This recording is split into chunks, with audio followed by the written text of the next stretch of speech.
Hello students, today we will see chapter 1 Reproduction in Lower and Higher Plants. Students, first of all, we have to know what is reproduction. Reproduction म्हणजेच काय? त्याचा अर्थ होतो पुनरुत्पादन. Reproduction is the production of young ones like parents.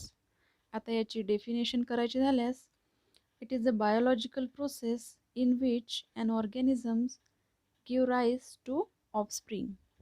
म्हणजेच जे parents असतात ते त्यांच्यासारखे दिसणारे न्यू यंग वन्स तयार करतात.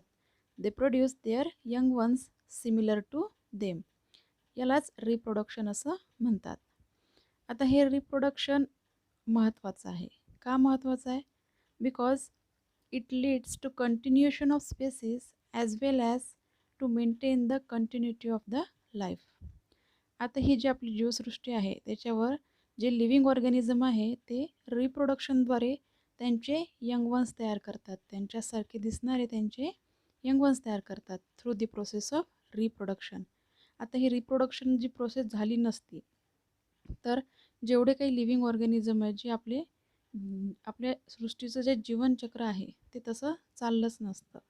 त्यामुळे reproduction is very essential and necessary. And it has two types.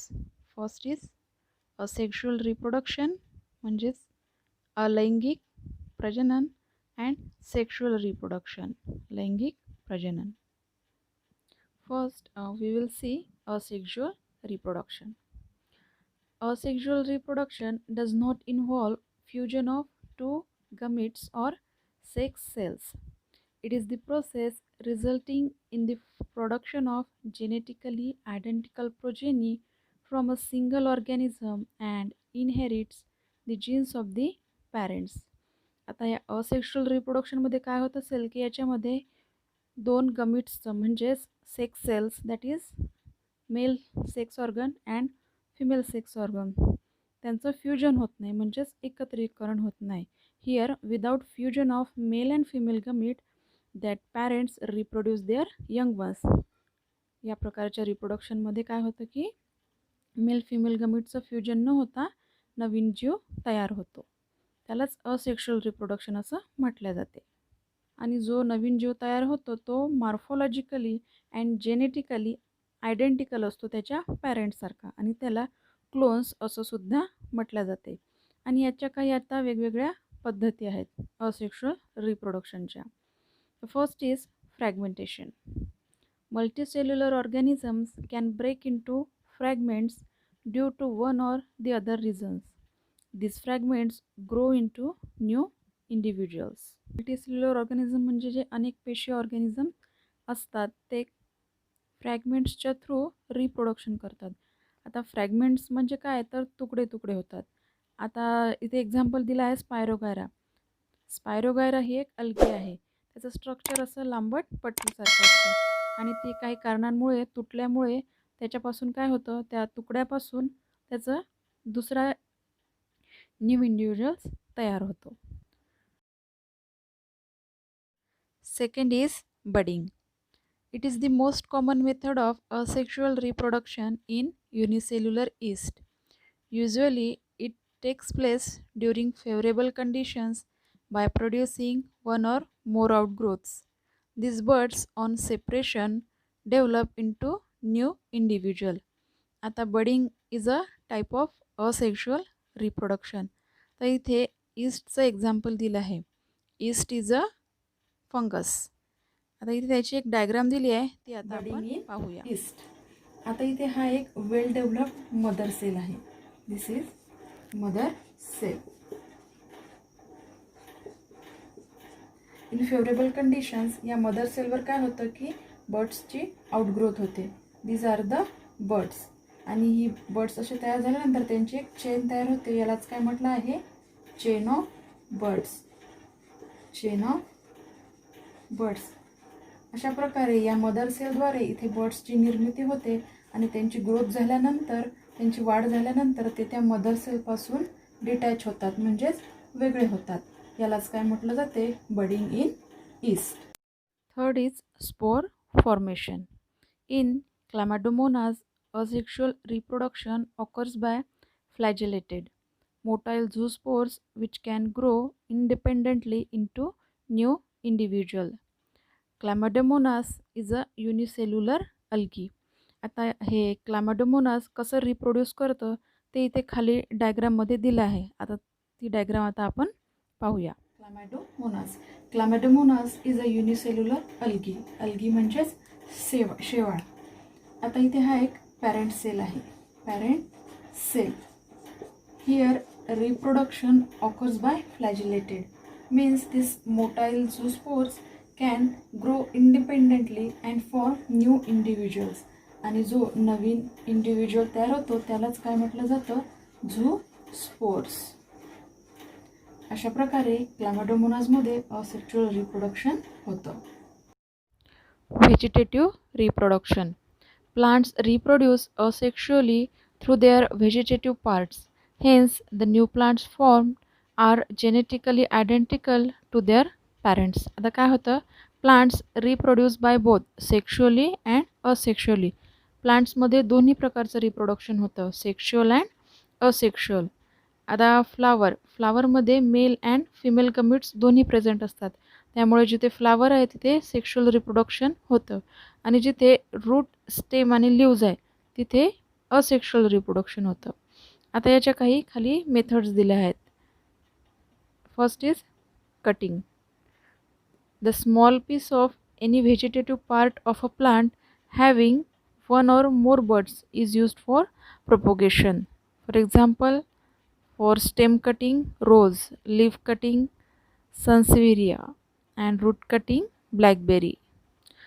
Cutting या पद्धतीमध्ये प्लांटचं रूट, स्टेम किंवा लीफ यापैकी एक कट करून त्याचं प्रोपोगेशन केलं जातं आणि यामुळे त्याचं रिप्रोडक्शन होतं.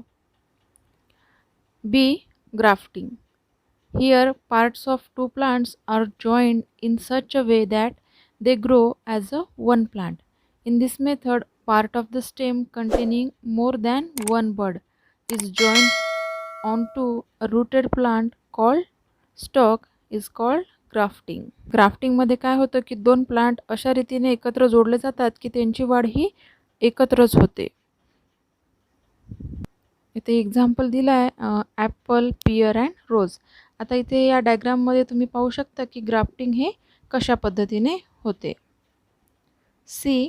Tissue culture. It is a method by which a small amount of plant tissue is carefully grown to give many plantlets. Micropropagation method is also used nowadays. Tissue culture ही vegetative रिप्रोडक्शनची एक artificial method आहे. यामध्ये प्लांटचा एक छोटा tissue घेऊन त्याचं propagation केलं जातं आणि प्रोपोगेशनमुळे काय होतं? प्लांट्सचा स्टॉक वाढतो. तर ह्या होत्या व्हेजिटेटिव्ह रिप्रोडक्शनच्या काही मेथड्स. तर आता आपण असेक्शुअल रिप्रोडक्शन, त्याचा अर्थ, ते कसं होतं आणि त्याच्या पद्धती ह्या पाहिल्या आहेत. Now we will see sexual reproduction. It involves fusion of two compatible gametes or sex cells. All organisms reach to the maturity in their life before they can reproduce sexually. आता इथे असेक्शुअल रिप्रोडक्शनच्या अपोजिट होतं. म्हणजे काय होतं की इथे mail and female गमीट्सचं fusion होतं, त्यांचं एकत्रीकरण होतं आणि त्यातूनच न्यू इंडिव्हिज्युअल्सचं फॉर्मेशन होतं. आणि असेक्शुअलमध्ये काय होतं की male and female gametes are not fused together.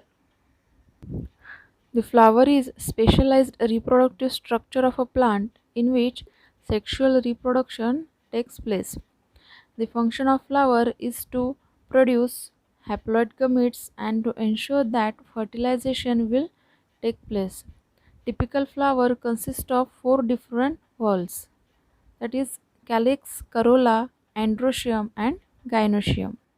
फ्लॉवरला प्लांटचं रिप्रोडक्टिव्ह ऑर्गन असं म्हटलं जातं. म्हणजे त्याच्यामध्ये रिप्रोडक्शनसाठी जे मेल अँड फिमेल गमीट्स लागतात ते फ्लॉवरमध्ये प्रेझेंट असतात, त्यामुळे तिथे सेक्शुअल रिप्रोडक्शन होतं. Sexual reproduction involves 2 major events, that is meiosis and fusion of gametes. Sexual reproduction होत असताना त्याच्यामध्ये फर्स्ट काय होतं की मिओसिस आणि त्याच्यानंतर fusion of gametes to form a diploid zygote and the production of genetically dissimilar offspring. Sexual reproduction होत असताना ते काही स्टेपमध्ये होतं, असं स्टेप बाय स्टेप होतं, तर त्यालाच इथे मिओसिस आणि फ्युजन ऑफ गमिट्स असं म्हटलेलं आहे. Sexual reproduction is characterised by fusion of the male and female gametes, the formation of zygote and the embryogenesis. Sequential events that occur in sexual reproduction are grouped into three. That is, first pre-fertilization, fertilization and the post-fertilization. Sexual रिप्रोडक्शनमध्ये काय होतं की सुरुवातीला male and female गमिटचं fusion होतं, नंतर त्याच्यामध्ये formation of zygote and नंतर एम्ब्रिओजेनेसिस. अशा ह्या सिक्वेन्सनी ती प्रोसिजर होते आणि त्याला 3 ग्रुपमध्ये कॅटेगराईज केलं आहे. तर first pre fertilisation, fertilisation and then post fertilisation, म्हणजे जीवाची निर्मिती होण्यासाठी जी गर्भधारणा होते त्यालाच इथे फर्टिलायझेशन म्हटलेलं आहे आणि ते 3 स्टेपमध्ये होतं. तर या चॅप्टरमध्ये आपण रिप्रोडक्शन हे प्लांट्समधलं पाहत आहे, लोअर प्लांट्स अँड हायर प्लांट्समध्ये. तर या सेक्शुअल रिप्रोडक्शनमध्ये आता आपण फ्लावरचं टिपिकल स्ट्रक्चर कसं आहे ते पाहणार आहोत, म्हणजे त्याचे जे डिफरंट होल्स आहेत ते कशा पद्धतीने त्याचं रिप्रोडक्शन होतं, त्याच्यामध्ये मेल अँड फिमेल ऑर्गन्सचं काय इम्पॉर्टन्स आहे ते आता आपण फ्लावरच्या टिपिकल स्ट्रक्चरमध्ये पाहूया. This is structure of flower. Flower is a special structure reproduced by plants for the reproduction. This is stigma. Stigma.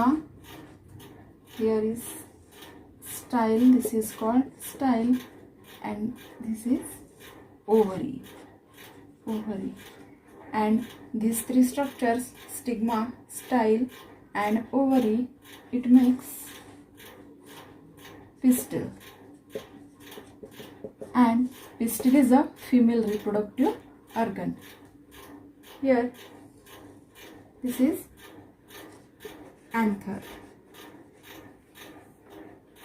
This is anther, and this is filament. Anther, filament, and these 2 structure makes stamen. Stamen, and stamen is a male reproductive organ. This is called corolla, and this is calyx. This is corolla and calyx, also called petals and sepals.